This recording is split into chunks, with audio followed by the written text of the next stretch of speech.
Malumunuz günümüzde erken yaşta ekran maruziyeti ciddi anlamda artmış durumda ve erken yaşta ekran maruziyetinin ciddi anlamda olumsuz etkileri de var. Özellikle 0-3 yaş arasındaki çocuklarda, bebeklerde bunun etkisini çok daha bariz bir şekilde görebiliyoruz. E, Burada neden 0-3 yaş önemli bir dönem? Çünkü 0-3 yaş dediğimiz unsur beynin en hızlı dil gelişim dönemi. Bu anlamda erken yaşta ekran maruziyeti bu çocuklarda, bu bebeklerde biraz daha bariz bir şekilde etkisini gösterebiliyor. Şimdi bizi izleyenler ekran maruziyetinin, erken yaşta ekran maruziyetinin çocuklarda dil ve konuşma becerisini nasıl etkiliyor diye bir soru sorabilirler. Çok da haklılar. Burada bizim dikkat etmemiz gereken unsur özellikle dil gelişimi karşılıklı bir etkileşim içerisinde öğrenilir. Yani dil gelişimi, konuşma becerisi tek yönlü bir iletişim süreci değildir. Bugün baktığınızda telefonlarda, TV'lerde, radyolarda, televizyonlarda tek yönlü bir iletişim var. Sadece karşı taraftan bir aktarım var. Siz karşı tarafa aktaramıyorsunuz. Bu da çocukların dil ve konuşma becerisini ciddi anlamda olumsuz bir şekilde etkileyebiliyor. Çünkü dil, evet, televizyonda, telefonda kelimelere çocuk maruz kalıyor ama dil maruz kalınarak değil, dil konuşularak, karşılık vererek öğrenilebilecek bir şey.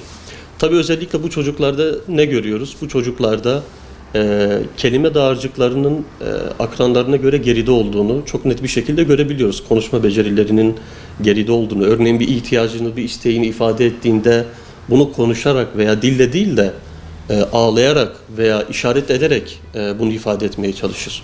Yani dolayısıyla dil öğrenimi kesinlikle ekranlardan öğrenilmemeli. Bu çocukların uzun süre ekran maruziyetinde kalan çocukların dil konuşma becerisini olumsuz etkiliyor. Çünkü dil dediğimiz unsur sadece kelime değil. Dil aslında jesttir.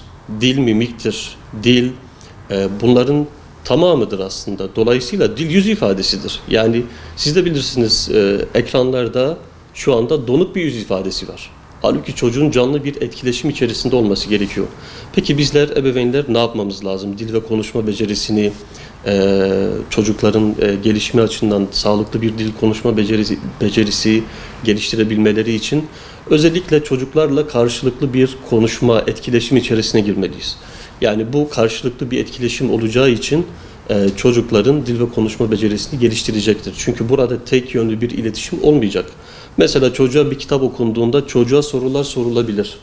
Çocuktan da bu sorulan soruların cevabı istenebilir. Burada çocuk aslında karşılık vererek dil ve konuşma becerisini ifade etmeye çalışacak. Son olarak da belki şunu ifade edebiliriz. Özellikle çocuğa günlük olarak ne yaptıkları sorulabilir. Bu anlamda çocuk karşılık vererekten bu dil ve konuşma becerisini bir nebze olsun en azından televizyondan, telefondan veya tabletten daha sağlıklı bir ortamda ifade etmiş olacaktır.